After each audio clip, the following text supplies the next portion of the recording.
Strange Shadows, a Clark Ashton Smith podcast.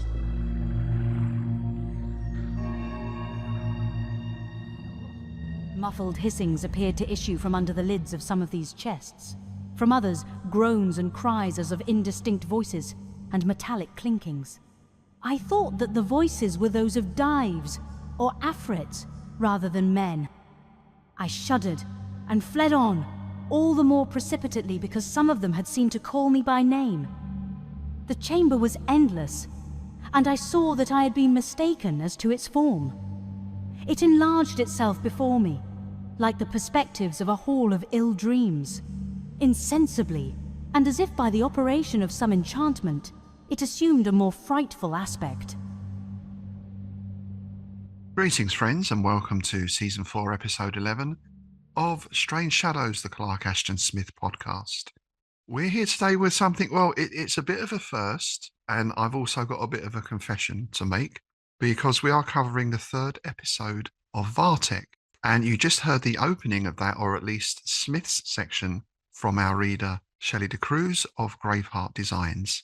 I'm one of your hosts, Rob Poyton. And I'm the other one, Tim Mendes. Yes, this is what you would call a posthumous collaboration. Because William Beckford, after finishing Vathek, decided to write some episodes and got up to the third one. And yeah, he never finished it because he passed away.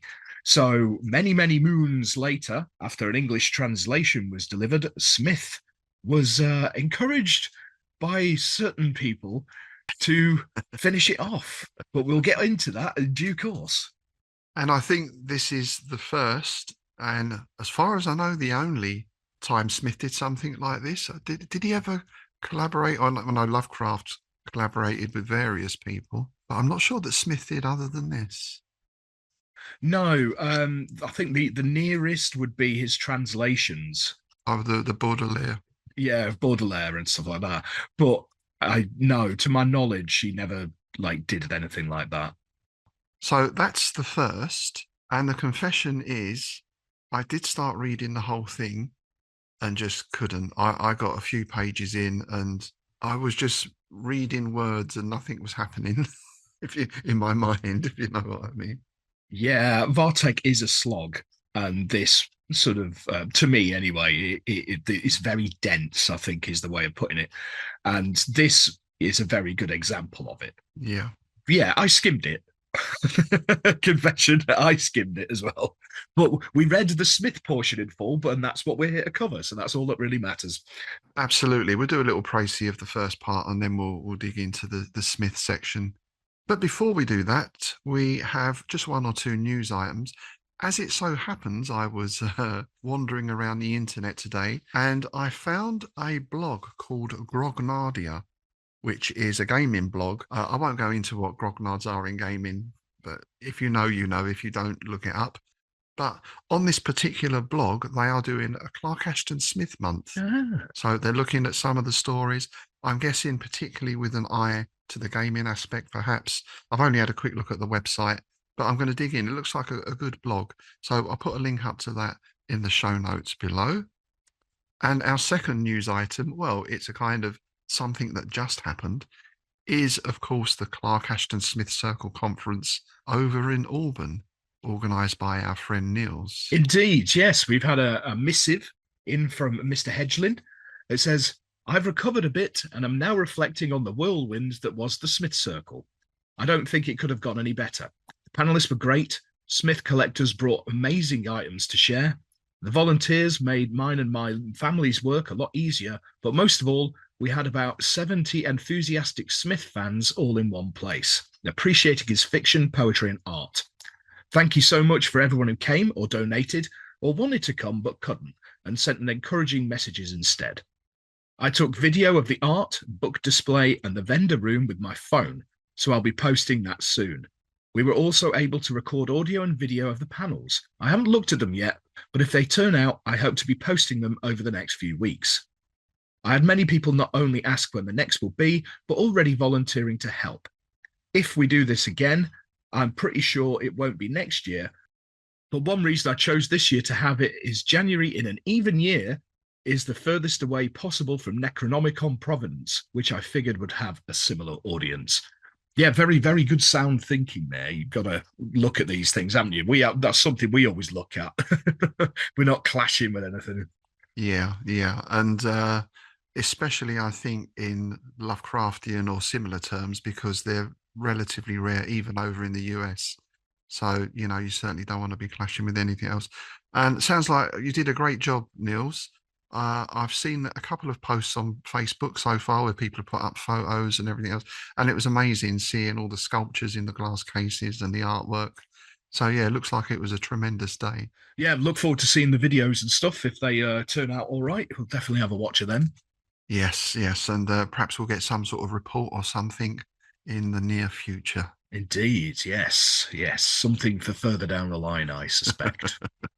All right, let's return to our text in hand.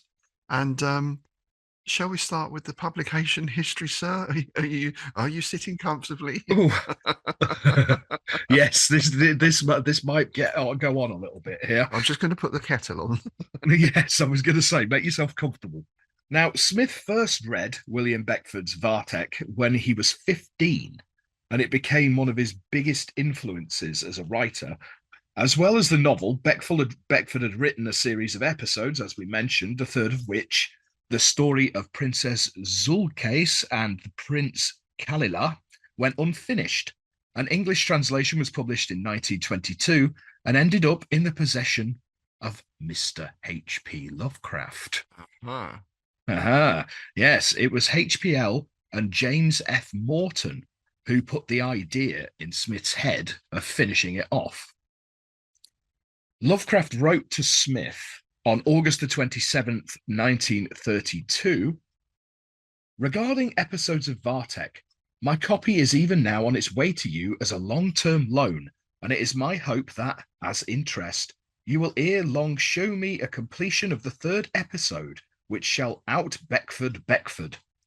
Possibly you may not wish to write the text in French as Beckford did, but I'm sure you can capture the general atmosphere better than anyone else in the gang. W. Paul Cook once had a wild idea of letting us all try our hands at this job of completion and publishing the collected results in book form. That plan has now evaporated, but I don't think literature has lost very much thereby, since most of us would be very inept at this form of composition. You, however, are really well fitted for it, and Morton and I were impressed with the idea of what a splendid result you could obtain. I'll wager Wright would publish the episode with your ending and perhaps a brief explanatory introduction. Now, Smith was a little hesitant to begin with, but he went on it, but he wasn't convinced that Wright would pick it up. Well, given past form, that's no surprise. Yeah, exactly. But Smith did so and finished it on September the 16th, 1932, and promptly wrote to H.P. Lovecraft. The letter is dated September 15th, 1932. As a result of your instigation, I have striven, with all due necromantic rites and the burning of Arabian gums in censers well greened with verdigris, to invoke the spirit of William Beckford. Our ghostly collaboration has eventuated in the continuation and conclusion of Zulkais and Kalila enclosed herewith. It is, of course, tentative and may require sundry revisions ere the aforementioned revenant will fully approve of it. In the meanwhile, I should greatly appreciate your opinion before submitting the composite whole to tyrant Farnabiza. That's a good one, isn't it? My feeling is that the arbiter of weird tales will find it too poisonous, perverse, fantastical, et al. For his select circle of Babbitts and Pollyannas. There's that phrase again.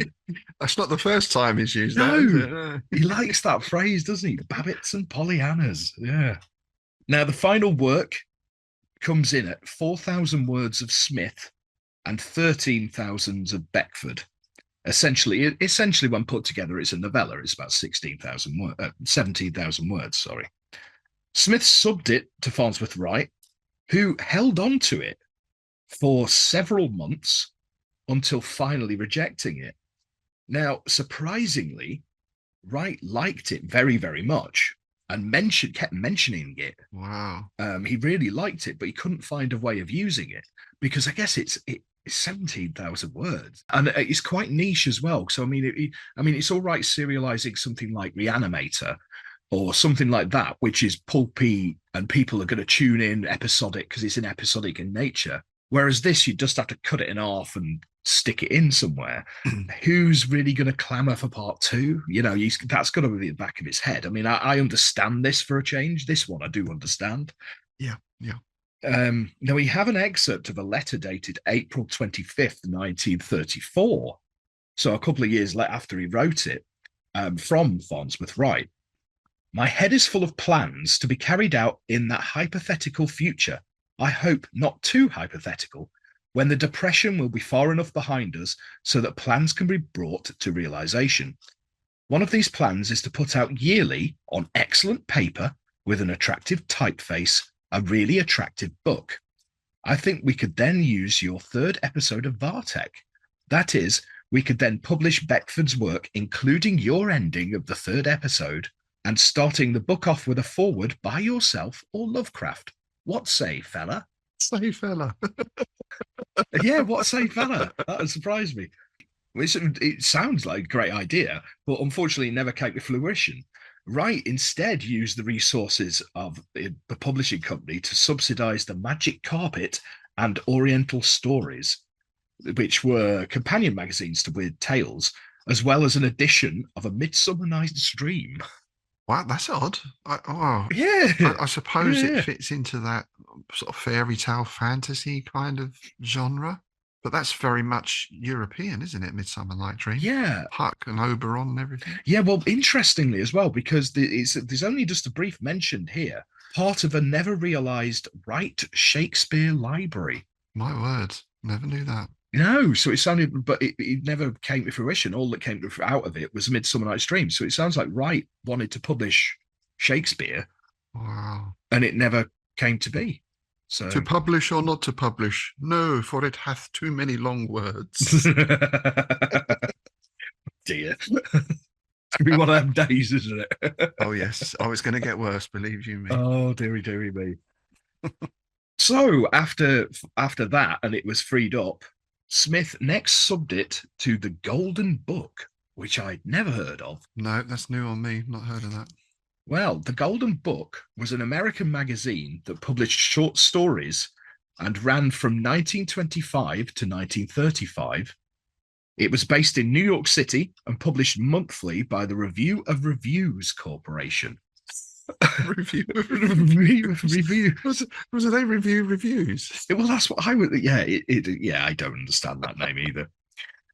So it later merged with Fiction Parade for a couple of years before finally ceasing publication in 1938. Golden Book at this point had recently published a couple of fantasy stories that Smith had seen. So he thought, oh, if they're going for this kind of thing, this might be worth a punt. So he did. He took a punt, and unfortunately, it got rejected. Feeling that it would never be traditionally published, he approached his friend R.H. Barlow, who by this point had put together a couple of fanzines and things like that. So, yeah, he'd published an amateur magazine called The Dragonfly, as well as a poetry collection by Frank Belknap Long, and a special edition of H.P.L.'s The Cats of Ulfar as a Christmas card. Oh. I didn't know that either. Nice. I need to try and find there must be a scan of that somewhere. So yeah, he was logical contender for this thing. And Barlow was also planning on issuing a new collection of Smith's poetry, which was tentatively going to be called Incantations. Unfortunately, various personal disasters and permanent relocations prevented Barlow from publishing Zulcase until 1937. So 32, 33, 34, 35, 36, 37, 5 years after his publication. It seems to be a running theme in some of Smith's work, doesn't it? This endless delay in getting things published. Yeah, it was finally published. It led off the first issue of a mimeographed fanzine called Leaves. Oh, Leaves. I like that. That's a nice name. Leaves, yeah.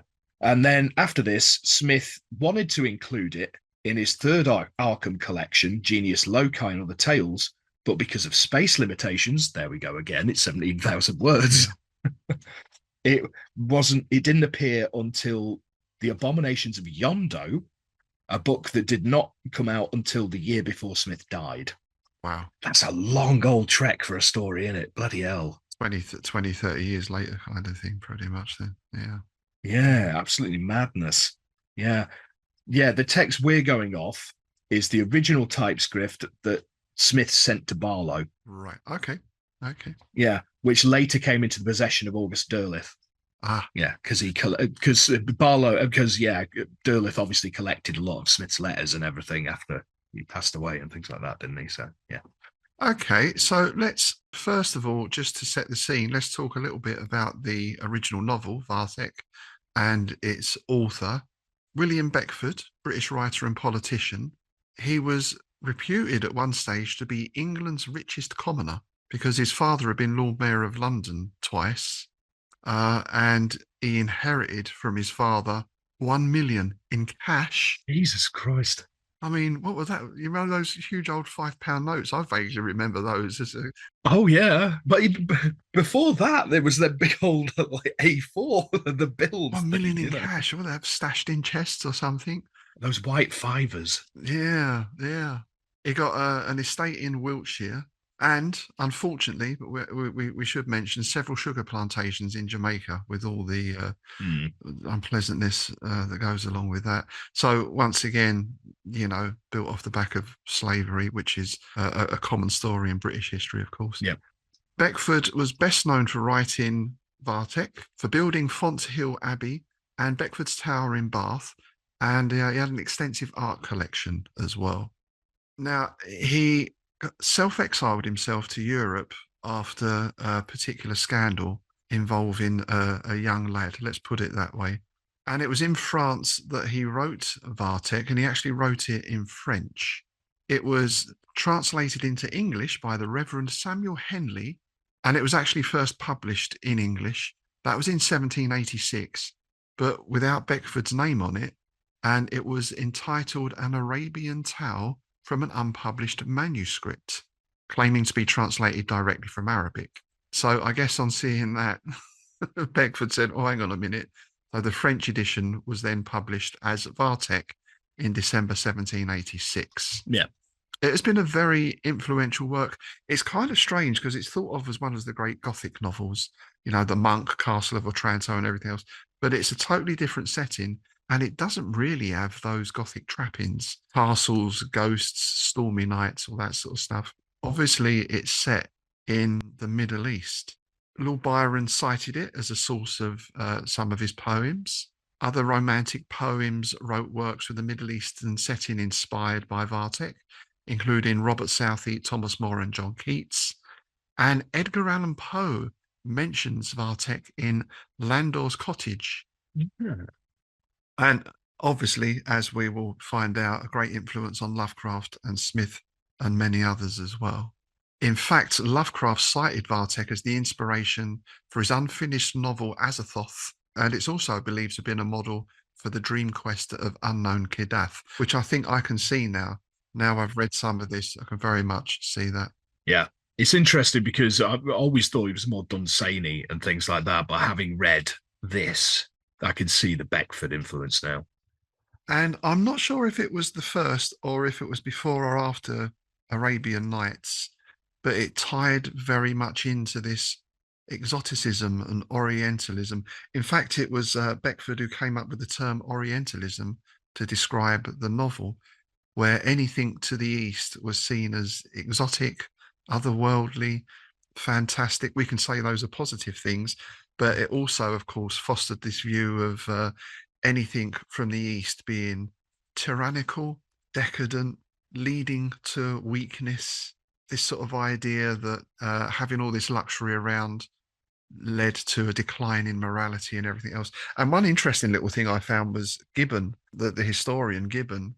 He wrote that the start of the decline of Rome can be marked very clearly when one of the emperors first wore a silk robe imported from Persia. So there you go. It starts with wearing a silk robe, and that's the end of your empire. It's incredible. Isn't it? Like, It's a slippery slope. it's a slippery slope. Yeah. I wonder what he'd make of my silk robe with the dragon on the back. Yeah, I don't was know. gonna. Yeah. I used to have a rather fetching silk kimono. You know. So decadent, Yeah. love, so I did decadent. used to lounge around the sofa smoking and watching the TV. You can see that, right, in English Uh. literature and everything else. Very much that idea, and then that later feeds into all those stout chaps, doesn't it? Of what was that? Was it even a Smith story? Your hypnotism won't work on me. I'm English, kind of thing, isn't it? That kind of thing. Yeah. Yeah. Yeah. And your sax broma and all that. Yes. Yeah. So it did lead to all those stereotypes, and that was, you say, that exoticism. Interestingly, just had a thought. Mm. Considering that Orientalism, right? So Wright later started them two magazines as companions to Weird Tales, Oriental Stories. Why didn't he put it in that? But you'd think that'd be a perfect fit, wouldn't it? You would. Yeah. Was it there another one called like Oriental Adventures or something as well? Yeah, there was a couple of similar magazines. Yeah. Yeah. So this was part of the fashion at that time. And I mean, it's certainly one, as we said, Lovecraft and Smith. I'm not so much sure about Howard. Possibly I'd have to look into that, but Arabian Tales was a big influence. Mm. I would imagine with Howard as well, because a lot of his tales set in his version of the Middle East very much play on those tropes as well. Now, the plot of the novel, in a nutshell, is the Caliph Vathek, who, by the way, is said to be partly based, and I apologize for the upcoming pronunciation, partly based on Abbasid Caliph al-Wathiq Biyar, who was ruler from 842 to 847. So partly based on him, but also, people say, partly semi-autobiographical on behalf of the author as well. I guess we're getting into all that luxury and decadence there. Yes. Definitely. It's a Faustian pact, selling your soul to the devil for power. Is pretty much it. Yeah. Which this episode is basically very, very similar. It's a very similar setup. Yeah. It's set around the Caliph Matassem, who basically he has his children, Princess Zulkais and Prince Kalila, the titular. And essentially the mother dies and there was a giant and all this kind of stuff. And that all happens. But then as they're growing up and they're 13, and he wants Kalila to go off and be a great warrior and all this kind of business. But him and his sister are, shall we just say, close at this point, ickily close. He's spending all his time with her, and they're like, they're basically becoming lovers. And he decides to try and split them up, but they connive to come back together and all the rest of it. So he drugs the daughter and sends her off with a eunuch who puts her on a boat and takes her off to this faraway island, this isolated island, right, and leaves her in the care of the climber, which, yeah, he's a kind of mystic kind of chap. It's a climber with a capital C, isn't it? Which is always foreboding. Yeah. Yeah, and he's kind of a mystical, kind of almost simian kind of chap. He sits on the shoulder of the eunuch and things like this, and he's been entrusted to care. The eunuch disappears, leaves her with one servant who's a mute dude. That's where it kind of ends, and Smith picks it up. But she wants to get back to her brother. That's where we are. So, shall we start with our favourite words from the Smith section then? Indeed. Not too many for me. Well, just a couple, to be honest. Because although this is written in, I can tell it's Smith because of the vividness and everything else. Obviously, he's copying someone else's style, isn't he? Yeah. Now, I'm actually going to go with this one first because I've already used it once just before we started, because Mr. Rob here had a sneezing fit. So, sternutations, which is the act or noise of sneezing. Marvellous. Marvellous. Do you know what's leather and sounds like a sneeze? Go on. A shoe. I told you it was going to get worse. Oh, I did warn is you. this from that bloody Christmas cracker joke book you got given at Christmas? It is, yeah. There's 365 Christmas cracker jokes, folks. Oh So my God. you've got lots to look forward to. Yeah, so naturally I chose that one. And then my other choice was anthropophagism, Ooh, which I knew the meaning of cannibalism, basically. But that's just a lovely sounding word, isn't it? Lovely sounding word for a horrible for thing. something very, very grim. Yeah. Yeah. I've got mooshes, Ah, which is a beauty patch. You know, them stick on dimples and like them stick on marks that people wore at like the courts. French The French courts. courts. Yeah, That is one type, but another type is a soul patch, what we would call now a soul patch. You know, that little bit of fur between your chin and your mouth. right, Yeah. right. I didn't I'm know that. stroking mine now. I see. He is. I can attest to that, dear It's listener. that He bit there, certainly is. the connecty bit. Yeah. Well, that plays up the French connection then, because obviously this was written in French to start. Mm. And Beckford, of course, had never travelled to the Far East. So his view of it was really through a French lens. Mm. And I think there was some Chinese lore and myth and legend thrown in as well for good measure. So, yeah, it's interesting then that you'd have that French phrase in there. Right. Well, I've got one more. We've had it before, but I'm bringing it back because it's a greatest hit. It's an old favourite and one that you've used on me in the past. Effulgent, shining brightly or radiant. Yeah. A golden oldie. There we go. A golden oldie. Well, there's a fair amount of radiant stuff in this. Again, very vivid colours. Yes. Amongst the grimness, I mean, in a sense, this is classic Smith. There's one scene amongst in particular the grimness. I mean, in a later sense, on this is of classic that Smith. contrast Contrast between the vibrant and the very obviously dead. Yeah. Well, something I wanted to bring up, it was the fact that Farnsworth Wright likes to say, and Smith stuff doesn't have enough action and all He this. does. Now, I read 13,000 words of Beckford, in which very, very little happens. And in this 4,000 words of Smith, it's suddenly the pace, literally, because it's like paragraph to paragraph, the pace just quickens instantly as soon as he takes over. It's quite marked how quicker the pace is when Smith gets the reins. And one thing I noticed as well, the short section that I did read was it's not particularly descriptive either. It seems to be that style of writing, which I guess is of its time, of henceforth, as far as with I had before previously said, in so much as I intimated my intentions, that in fact, what I actually meant to say, it seems like a lot of talking about talking, if you know what I mean. It's not like paragraphs of description or anything else. That's why I find it such a struggle to read, I think.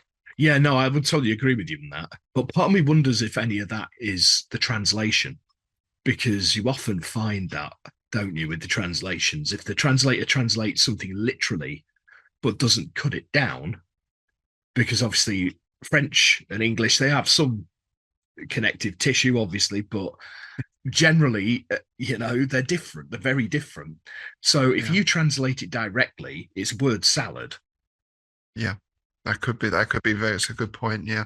Because we were seeing that with the Baudelaire, right? Yeah. Smith was one of the very few, if not the only one, to capture the essence of the original rather than just the words, a straight translation of the words. Yeah. Yeah, it's a good point, yeah. But one thing that I like is, and it's Beckford who sets the scene here, is we're in this chamber that's made of marble, but the marble is of like a flesh color and marked as with the veins and arteries of the human body. So that's disquieting enough. But then we get the fact that there's huge piles of carpets all over the place, and these are slowly moving as if stirred by human creatures stifling beneath their weight. So we're off to a good start with that setting. That's quite evocative. And Smith takes that, which is at about an 8, and he turns it up to 11. Mm-hmm. Yeah. Yeah, because basically what's literally just happened as we come into this, Clymer has been saying to the princess that he's not going to chastise her for talking of her love. In fact, he encourages it. So she's been telling how much she wants to be back with her brother. Yeah. Um, and he basically contrives to say, "Oh well, if we go and take you to meet this djinn that I know of, then maybe he can sort it out." And you just know, you can just feel that the Faustian bargain coming, right? Yep, yep. It's all being lined up. Yeah. And I just wanted to read Smith's description of this chamber as well. The chamber was endless, and I saw that I had been mistaken as to its form. The marble pavement was now of that livid colour seen in the flesh of bodies after death. Its veinings were dark, as if blood had coagulated within them, and were interspersed with mottlings, such as would be made on human skin by the contusions of iron maces. Columns, higher than the monumental pillars of the old kings of Egypt, rose round me into the gloom that the great taper was unable to pierce. A blue mist, such as might ascend from nether gulfs, wavered like a curtain before the removed walls, and the light flickered woefully in my arms as it met the dank sighing exhaled by the subterranean reaches. Now, that is Smith imitating someone else's style, but that's pure Smith to me. Yes. It's interesting because, it's said that he tried to imitate Beckford's style, but I don't feel he really did. I don't think he needed to, because there was enough similarity that he could just go in there and just with a couple of words that obviously Beckford favoured. It feels like it's more the structure that is taken rather than the Yes. style. Yeah. Yes, I would agree. Yeah. So what we get is her journey through the chambers, and she's looking for the djinn. Yes. A multicos. There we go. A multicos. Yeah, we'll go with a multicos, who we have no idea who or what that is. I did wonder if that was an actual name, but it isn't. That's an invention. I wondered, that's just struck me, this chamber being marbled and all the rest of it. Are we actually inside a body here or something? Inside a heart? Is the djinn trapped in some sort of weird human receptacle or something? Yeah, it's interesting, isn't it? It's almost Geiger-esque. Yes. How it's described. It's like when you play like video games that are inspired by H.R. Geiger. It feels like that, like Scorn or something like that, right? Yeah. What was that old 60s film? Was it Incredible Voyage or something? Oh yeah, Incredible Voyage. Miniaturized. Yeah. Great film that was. Yeah, and Doctor Who did a version of it, The Invisible Enemy, when the Doctor ended up inside himself and there was a giant killer prawn. Oh. It was supposed to be a virus, but it was basically more like a prawn. A prawn in bubble wrap. Essentially, yes. Oh, well, the guys infected had like little bubble wrappy eyebrows to show that they were marvelous, to show they're infected. Yeah, class. So this place is full of treasure. We've got open caskets overflowing with jewels. We've got gold work. But here's that idea again of we look beyond the shiny things and we get this. But soon doubt came upon me as I began to note the hideous confusion that prevailed everywhere. The human finger bones and other charnel relics that were heaped without discrimination amid the precious stones, or stored in separate vessels of graven silver, as if they too had been of rare worth.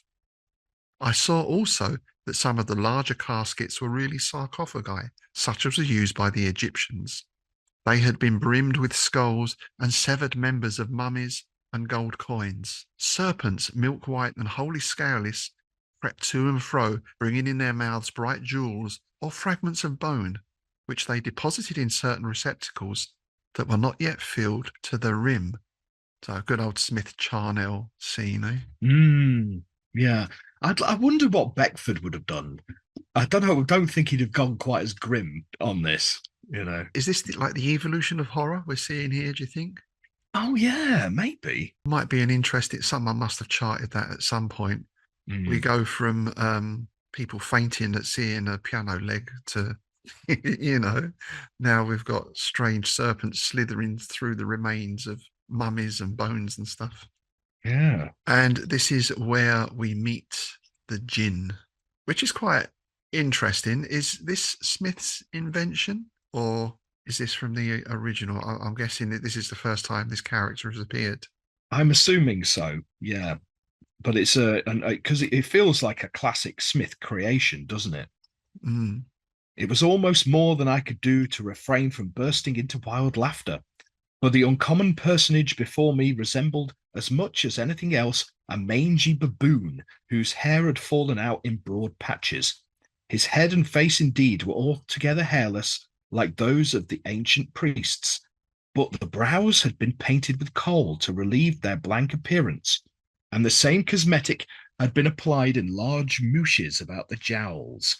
He carried at his side, from a girdle of human gut, a capacious and somewhat tattered pouch in the form of a stomach sack, from whose rifts unmentionable objects protruded. More amazing than all this, however, was the long tail, seeming to be on fire perpetually, which the remarkable being flourished in my face like a torch. I do have to say, my first thought there was Terry Pratchett's librarian. Yeah, absolutely. Which I know is an orangutan, but it just, that visual image came to me very quickly. Oh, my first thought was a couple of people I know personally on the God scene with the coal eyeliner and all that. You know? Of course, Yeah. of course. Oh, and I should just give a shout out to one of our famous actors there who's mentioned just in a paragraph before, Musty Odors. Oh, Musty Odors, yeah. Yes, some great films. Musty Odors. Yeah. Didn't he collaborate with Poddy Franz? I'm sure they co-starred in Journey to Beyond or something like that, 1950. Nice. I like this character, actually. I mean, it's obviously, this is the Mephistopheles, right? It's just sign the contracts, my dear, sort of thing. But he's got his towel on fire that doesn't bother him at all. It's an inexhaustible fire, which will now serve as a flambeau for us both. And is using mummy dust as snuff. Yeah. It's almost a really grisly Disney character, isn't it? Grisly Disney. But you know what I mean? You're like the way he's portrayed, you can almost see him in that Disney animation, leaping about with his flaming tails, sniffing mummies. Yeah, there's a song coming, isn't there? You take the snuff, we take the snuff. It's not enough. We need some more. Oh dear. And this aspect of human remains continues, right, with the musical instruments as well. He showed me, moreover, certain musical instruments which he himself had designed during hours of leisure. Everyone needs a hobby, I guess. Mm. Among them, I remember that there were lutes fashioned from the ribs and arm bones of women and stringed with male sinews. And also there were tabors of human skin that had a deep sonority. On more than one of these instruments, he played a while for my diversion, and I thought the airs he extorted from them were more than atrocious. I felt it would be polite to commend rather than criticise his playing. That's a nice little bit of Smith humour added in, I think, even though it's very grisly. Wasn't there something else? Oh yeah, he's showing off thigh bones and things as well. He's very proud of his cadaver collection, isn't he? It's almost like, you know, you go around a mate's house and he's like, check out this first pressing of Bauhaus's Kick the Sky. And it's the same thing, isn't it? But like, look at my human skull. Here I've got tibias. Now, they're filed in date order. Be like going hanging out with Jeffrey Dahmer, wouldn't it? Ooh, yes, what's in the fridge? Don't go down in the cellar. Yeah. So we eventually, after these musical interludes, he takes her to Kalila, her brother, lying as if dead with a mortal pallor on his cheeks and lips and eyelids. I noted that the bosom of his raiment was torn and bloody. I hurled myself upon him and sought to revive him with kisses, but in vain. And I love the way that Amultikos intervenes here. I can picture this. This is Smith being very cinematic again. She's weeping and wailing on her brother's corpse, and this burning towel kind of slowly comes into shot and sort of nudges her away. Yeah. There's another nice little touch here, because he's got him laid out in a sarcophagus, and in a paragraph or so, like when he's revived, spoiler alert, he turns around and goes, right, now get him out, I'm going to need that again in a minute. There is a lot of humor in this. You could really, if he upped the humor, it could almost be a carry-on. Carry on coughing. Yeah. Oh. So, of course, now comes the bargain. Yes, I can bring your brother back, but you need to do something. Just a small thing, just a tiny little thing. Yeah. Anything, I cried wildly. I consent to whatever you ask, if only Kalila be brought back to life. You need promise only one thing, quoth Amortikos. Pledge your fealty to Eblis, the lord of the fiery globe and the shadowy caverns. Now, Eblis is a real name, and that's basically the Islamic version of Satan. Shaitan The devil, is yeah. basically it. So it is, you're selling your soul to the devil in effect. And he produces a pale yellow fruit from his capacious pouch in the form and size of a peach. This, I think, is where we get that Chinese influence, because in Chinese mythology, it was the peach of immortality, which ties in with the whole monkey story. Monkey stole the peach and ate it and became immortal. But I also got the Christian Bible as well, because this fruit was grown in a garden which, however, having beheld the sun, is more fertile than the gardens of Irem.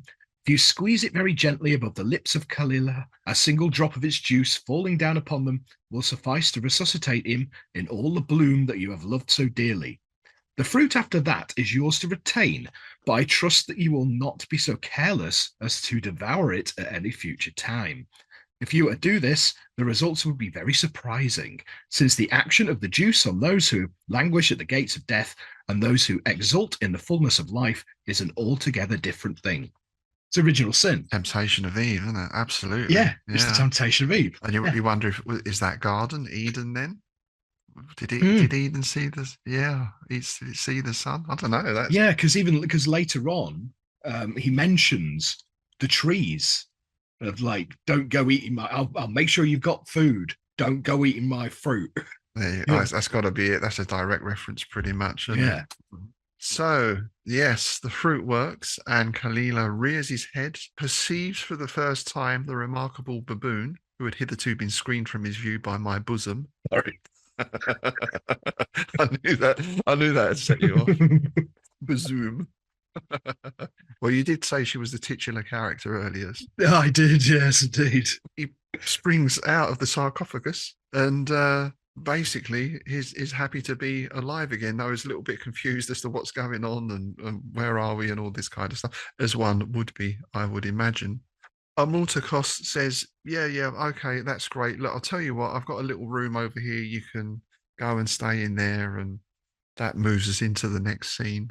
Which opens with a very, very suspect line, considering this is brother and sister. Yes, between our caresses, we asked each other 1,000 questions and told all that had happened to us severally since the date of our separation, which obviously is all the preceding story.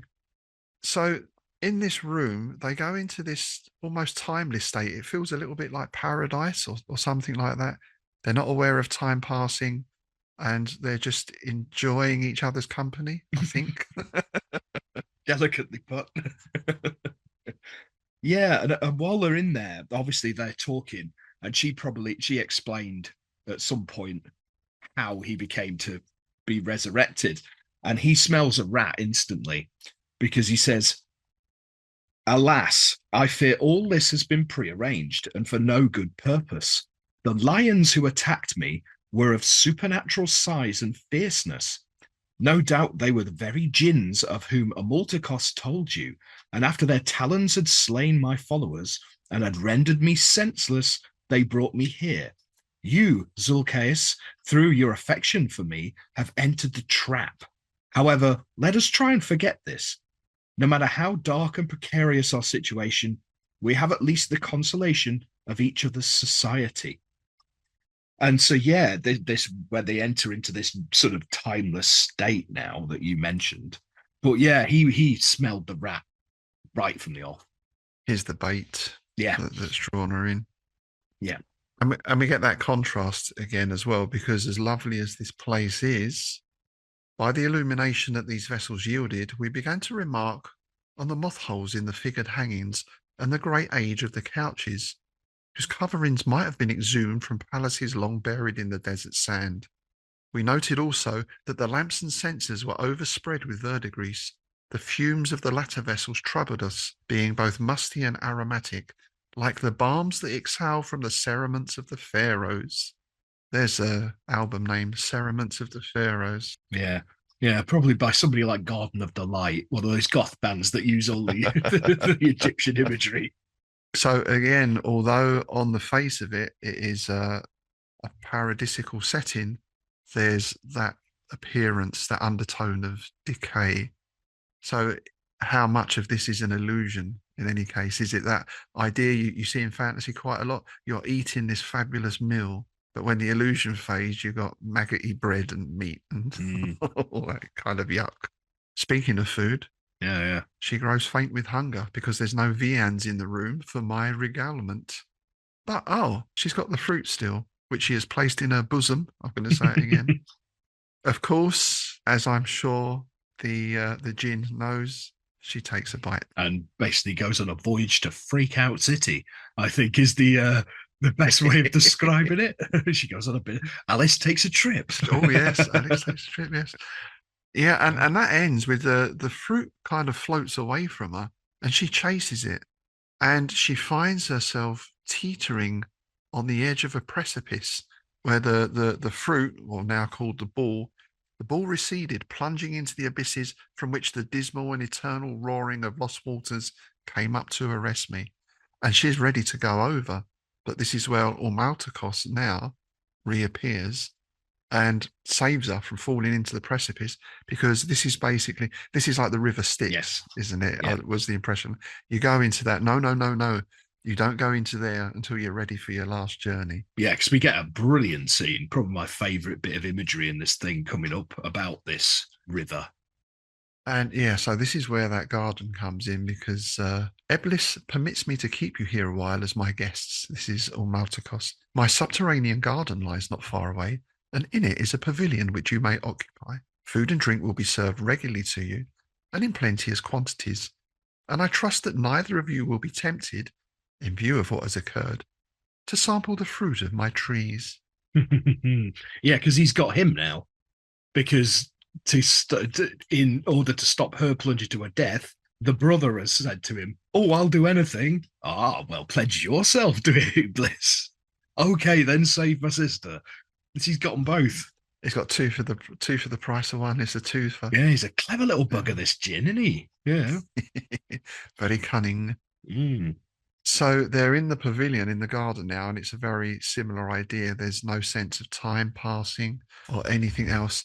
And as he promised, food is brought to them by invisible servitors. The only sensory impression they get is like the flutter of large bat wings, which I thought was a nice touch. In fact, that's given me a band name. It doesn't actually appear in the story, but I thought Invisible Bat Attendant should be an 80s goth band. If you can have Alien Sex Fiend, you can have Invisible Bat Attendant. Yeah, Sneaky Bat Machine, that was another one. They were a great band, Sneaky Bat Machine. Yeah. Oh no, I'm not familiar with that. Was very early 90s. Yeah. All right, nice. And this all goes on. They're very happy. They're together. But of course, nothing good lasts forever. The day comes when I suppose this is their day of reckoning now. It's their turn to journey along the river. And it's quite dramatic. We've got thunder and earthquakes, and the air darkened around us and the ground gave way. Clasped in each other's arms, we had the sensation of falling together with the pavilion into a deep abyss. This is one of Smith's journeys, isn't it? Quite a short one, this one, but it's one of his journeys from here to somewhere else. Yes. They end up on the river, and I thought this was great. They're on a raft made of snakes.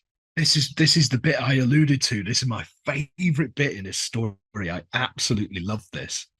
The thunder ceased, the vertigo of our descent grew less, and we heard on every side the woeful and furious noise of rushing waters. A melancholy glimmering dawned about us, and by it we saw the pavilion had become a raft of serpents plaited together in the fashion of reeds, that was borne headlong on a dark tumultuous river. The serpents, large and rigid as beams of wood, had preserved on their skins the black and rosy mottling of the marble, and they had formed themselves into a cabin around us. like the superstructure of the pavilion. As we went, they added a loud and sinister hissing to the sound of the driven waters. That is such a cool image. These two huddled together on this rafter serpent, Yeah. rapiding along, right? It is great. It is, like I say, Smith turning things up to 11. Yeah. And there, I suppose there's the garden and the serpent again, right? Indeed. Yeah. Definitely lots of biblical allusions in this, from Smith, at least. Yeah. So they're carried through unfathomable caves, ever deeper towards the accursed realms of Eblis. At last the light broke upon us lurid and doleful, and the clamour of the river deepened with the thunder of mighty waterfalls before us. So they think they're going to be taken over the waterfall, but here's where the serpents start to swim. They've been sort of just rigid up to now, providing support. Now they become active, and they take them to the side of the river, where they land in the halls of Eblis. And that's basically the end of the story, right? They're left on the bank.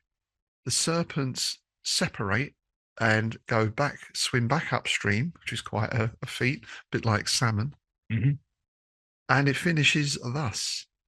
Now, Lord, we await, even as you, the moment when our hearts shall be kindled with the unconsuming fire and shall burn brightly as the towel of the baboon. But alas, shall derive unutterable anguish, like the hearts of all other mortals, from that flame in which is the ecstasy of demons. There's another album title right there. Ecstasy of Demons. Love it. Yeah.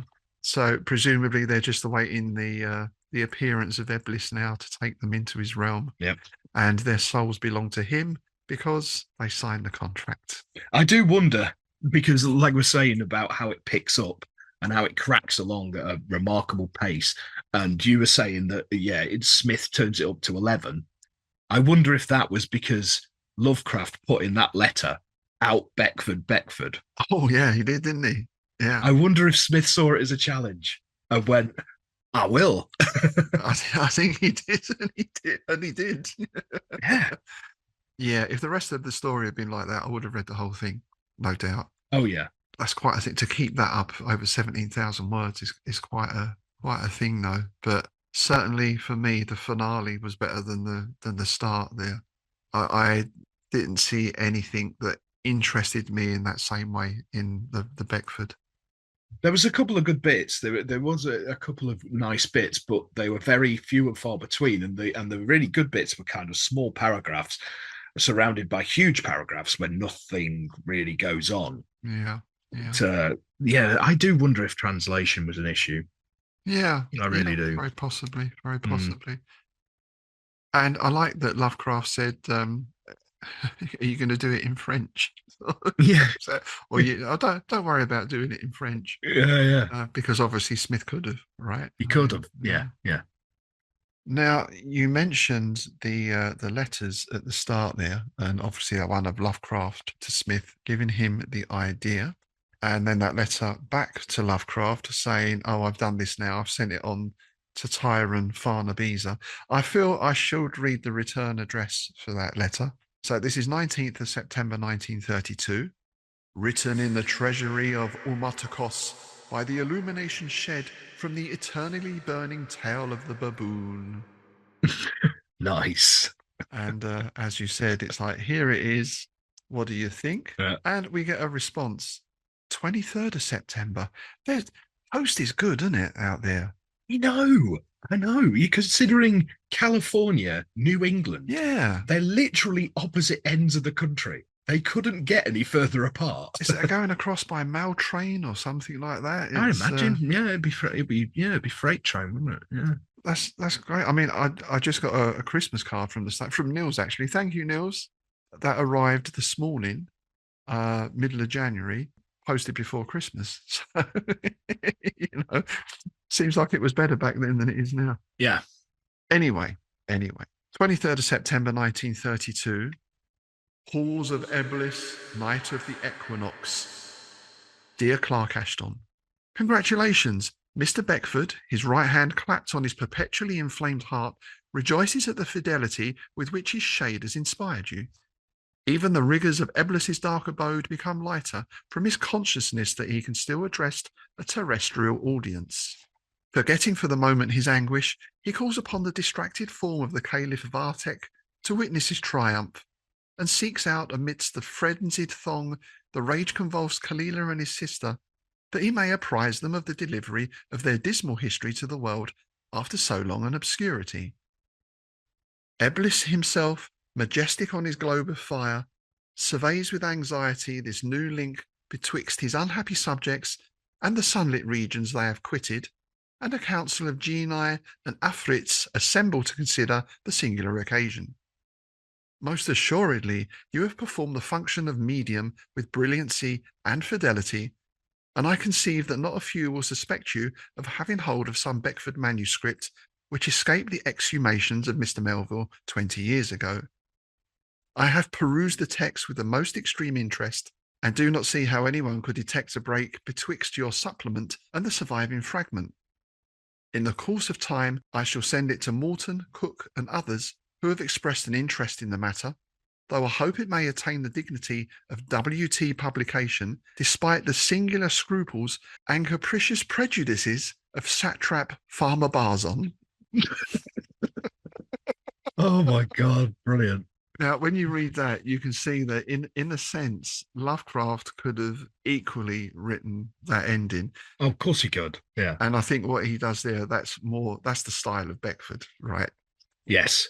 Yeah. Which we can see because Lovecraft can write like that at times in his own works. Yeah. So you can see the direct influence there, I think. Well, definitely. Because, I mean, even if you look at Dream Quest, which was inspired by Beckford, you can see that because the language in that is Lovecraft at his most purple. Yes. Yeah. You know. Yeah, and it is interesting that Danzani is the one who's often pointed to as a main influence. But, you can sort of revise that a little bit after reading that, I think. Kind of 50-50, I'd say, really. Yeah. So there we go. As we say, a first in that it's a Smith posthumous collaboration. Have you read Vathek? I've never read the novel. I have to say, after reading that part there, I've got no real desire to go and read the whole original novel, particularly. No, I haven't. I've tried. When I tried when I was quite young, and couldn't get on with it. But I was probably about 13 at the time. It's one of those things I keep meaning to go back and give it another go. Yeah. Because I did that with Dussani. I tried reading that when I was really young and just couldn't get on with it. And then I did go back to it later and enjoyed it. Yeah. But yeah, at the time when because you know what you're like when you're young and impatient. Just get on with it. Sure. And that particular style of that time. I mean, I had to say, Yeah. I tried to read Wuthering Heights and some of those kind of things. Yes. So I have read The Castle of Otranto and The Monk. Mm-hmm. I got through those. I don't remember those as being particularly difficult.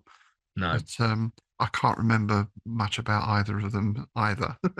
It's one of those I feel I should read, and I will at some point. I do intend to at some point, but I think it's going to have to be the sort of thing I'm going to have to be in the mood to read, if that makes sense. Oh, yeah, totally. There's certain things I can read any day of the week, twice on Sundays, and some things that I really have to be in the mood to read.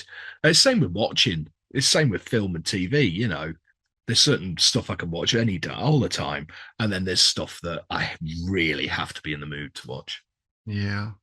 I had the same thing with Nightlands, William Hope Hodgson, right, which I know you've read. Oh, yeah. And I started, again, a few years back now, but I've got a couple of chapters in and gave up. So that's something I must return to at some time, especially if an idea we're kind of floating around, and it's a fair way off, I know, of once we've finished Smith, maybe moving over to Hodgson and working through those stories might be interesting.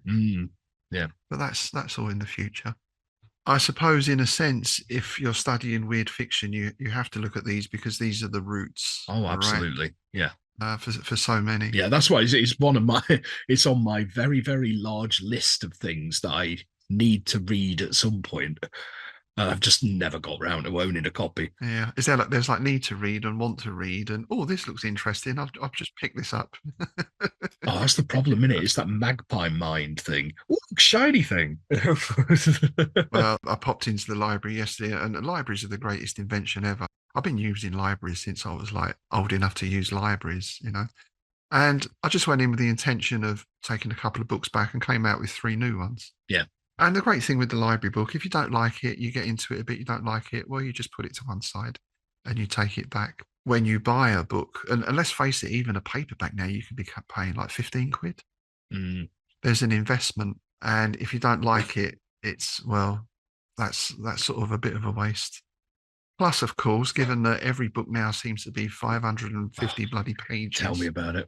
Where do I keep all this stuff? I've got close on 1,000 books as it is. Yeah, tell me about it. That is the problem, isn't it? Space is a premium. But was speaking of reading habits at the minute, since our last episode of the IBC when we were talking about the ghost story for Christmas, I've gone down a rabbit hole. And I've been digging out all of my collections of classic ghost stories and making a short list of ones that would be really good to adapt.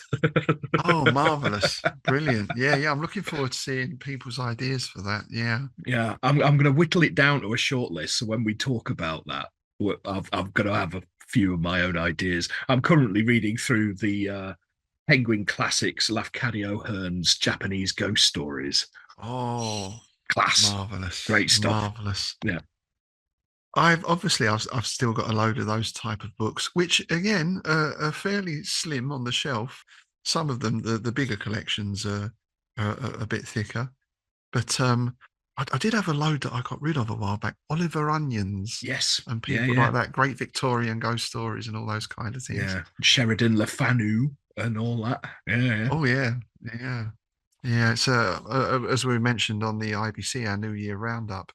What was it about that time, Victorian into Edwardian, that made it so productive for ghost stories and horror or uncanny stories in general?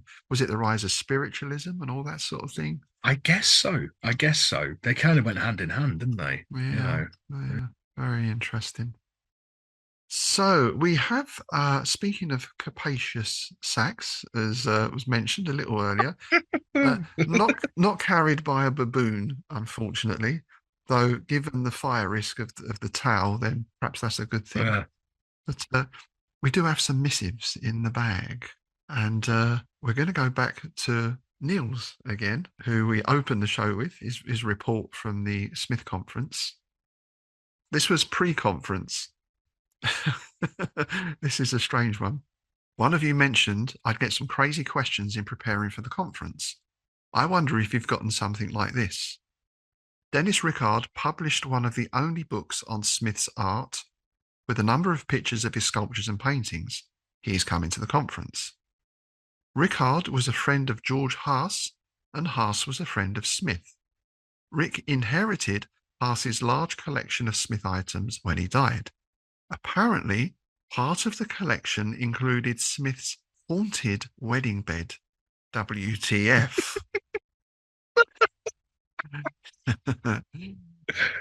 Oh my God, the haunted wedding bed. There's an E.F. Benson story. It's Smith's bed as well. Yeah. Creaks and groans a lot. He didn't go into details because he was rushed, but is apparently looking for someone to take ownership of the bed, since I'm guessing he's in his 80s. So, does anyone want to volunteer to house at least a 70-year-old bed? But the headboard bangs against the wall a lot, doesn't it? Clark Ashton Smith's bed. Come on. Is anybody there? Oh my God. Table wrapping, but that's... the rumpy bumpy bed. I love it. A haunted rumpy... There's a story in that. Oh, there is a story in that, isn't there? I mean, obviously, there's the actual story of, like, why is that haunted? But someone's got to run with that, the haunted wedding. Oh, yeah. Yeah. I've got an idea for that. Yeah, I've got an idea. I'm going to write it. I'm looking forward to that. Oh, that sort of your M.R. James. That's exactly where I was going with it. Yeah. Ghostly stained sheet. Ectoplasm. Oh dear! Start the new year with filth. That's what we're saying. Oh, it's all gone downhill. Let's move swiftly on, shall we? Yes, shall we? Right. Next up, we're with Mark Griffin, one of the library boys. sometime guests of ours on the podcast from 30 plus minutes with HPL. This is talking about the episode looking at Dweller in the Gulf. One of my greatest fears is not necessarily that I will die, but that I will become impaired in a way that impedes me in my goals and dreams. After seeing a horror film as a child where a man had his tongue cut out, I've had a fear of such a fate happening to me. But to be honest, my tongue is my own worst enemy. You and me both, mate. Another top fear is blindness. So the eye-plucking finale to Dweller in the Gulf is one that sticks with me, and it will haunt me for the rest of my life. It will be up there with an account a history teacher once mentioned of an ancient Greek or Rome writer or politician who fell out of favour, who not only had his tongue and eyes removed, but also had his hands cut off so that he was unable to communicate with the world in any way possible. I tried Googling his name, but was unable to find it. I have hopes that the teacher was wrong and that no one had ever suffered such a punishment. I had once dreamed of travelling to Mars, but now, if such dwellers exist up there, I might just reconsider. Mark. Yeah, I don't think I'd be up for that either somehow. Yeah. Thank you, Mark. Well, there's a couple of things there. One, just the prospect of space travel, is scary enough. I'm just setting up a Mothership RPG campaign. Mothership is a sci-fi RPG, and whereas Call of Cthulhu revolves around sanity, Mothership revolves around stress. Something happens, you get a stress point. Something else happens, you get a stress. At some point, you're going to panic. Nice. And when I thought about it, being in a tin can in space, surrounded by utter emptiness, and there's just an inch of metal between you and the absolute void. That's stressful enough, isn't it? That's like being underwater but on steroids. Oh yeah, but think about it as well. Who you'd be stuck with, because it looks like it's all these big billion-dollar corporations that are actually going into space. You're going to be sat there with like yuppies and bureaucrats talking about their bottom line. It'd be only me coming back. Yeah, exactly. You'd be feeding him to the Dweller, wouldn't you? Mr. Musk. Oops. Oh, he tripped and fell down the slope. Yeah. No, we're not going to go and look after him. We're going to get, what are they called? Bants or something? Yes. I've often thought about that in Innsmouth, Here, Shoggy, have the nice businessman, have the nice politician, nom, nom, nom. Probably puke it back up. And to round off here at the bottom of the sack, Tobias Nilsson, our friend Tobias. Greetings, gents. I hope this missive finds you suitably transformed by the third oath of Dagon. Are you up to the third one yet? I'm just working on the second at the moment. I've done my second. I'm working on my third, yeah. Working on third, good. I've been a bit behind on my listening schedule as of late, and have thus torn through the 3 latest episodes of Strange Shadows in more or less one go. Interesting to see that they all share a bit of commonality in something as surprising as coldness. Not so much in the Isle of the Torturers, perhaps, but it does get a good mention. Anyway, it was delightful to hear you bring up Blackwood and his stories The Willows and Wendigo, but given the subject matter of the stories, especially so the White Sibyl, but to a degree also the Ice Demon, I was surprised that neither of you brought up my personal favourite of Blackwood, The Glamour of the Snow. From what I can see, it was first published in 1912, and I wonder if it might have had some influence on CAS. Always good to listen to you, and I'm glad to be back in the loop again. Thank you, Tobias. Nice to hear from you. And Tobias has been posting over on the Innsmouth forum as well. Thank you for that, sir, which, of course, has been running for a little while now. I'll put the link to that below. Do go and take a look and join into the conversations. Are you familiar with that story at all? I am. It's in one of the Blackwood collections I've got, because I've got most of Blackwood's work, and I'd actually forgotten about it completely. It's one of those that I read a long time ago and I'd completely forgotten about it. But now he mentions it, yes, he's right. He's bang on there. I'll have to go back and reread it because I can't really remember it. It's one of those I must have read about like 15, 20 years ago and haven't, thought about it since, kind of thing. But yeah, now he mentions it. Yeah. Doesn't ring a bell with me. I don't think I've read it, so I'll be looking that one up. And yeah, so it is a very good one from what I remember. That's most Blackwood's work is top notch. Yeah. So. Yeah. I think we've only covered the Willow, haven't we, on IBC? Yes, I want to do the Wendigo at some point, but maybe we could do that. Yeah, perhaps we'll have a little a Blackwood run or something like that. Yeah. Excellent. Thank you for sending those in, folks. And of course, we'd love to hear your comments. If you've got any opinions on Vathek or Smith's ending that we covered there today, be happy to hear those. I think we're okay on the pronunciations mostly. Oh, I thought I fluffed a few of them, but no, it doesn't. Well, we're always ready for correction on that, so we just take that as read. I think it's just the usual pronunciation issues that I pronounce certain vowels certain ways, and you pronounce them in different ways because of south. My O's sound completely different to yours. My O's are more A's, south. Yeah, exactly. Yeah. Yeah, it's got a ring of the apples and pears to it, hasn't it? It's So thanks for joining us today, folks. Hope you enjoyed that episode. Of course, do let us know. And if you want to support the show, do check out our Patreon page, where you get access to bonus content for Strange Shadows and the Innsmouth Book Club. You get your quarterly copy of Innsmouth News on PDF. And of course, who could forget, you get free entry to the Innsmouth Literary Festival 2026, which is taking place in September. We're just firming up the date now. And of course, for patrons, we're always happy for you to come in and guest on the show and join us for a chat about whichever particular Smith story we're covering. If you have any Smith-related news or projects you're involved in as well, do let us know. We'll be happy to give those a shout out. Oh, just one thing I've just suddenly thought about. She mentioned the Innsmouth Literary Festival that just ties back into this episode. That 2 years ago, Byronic Sex and Exile performed at Innsmouth After Dark, and one of the songs that Joel did was Vathek. Oh, it was, wasn't it? Yes. It's a song based on the story. Yes, I should go back and check that out now. I have a little bit more knowledge about the story. Marvellous. Marvellous. What are we covering next time, sir?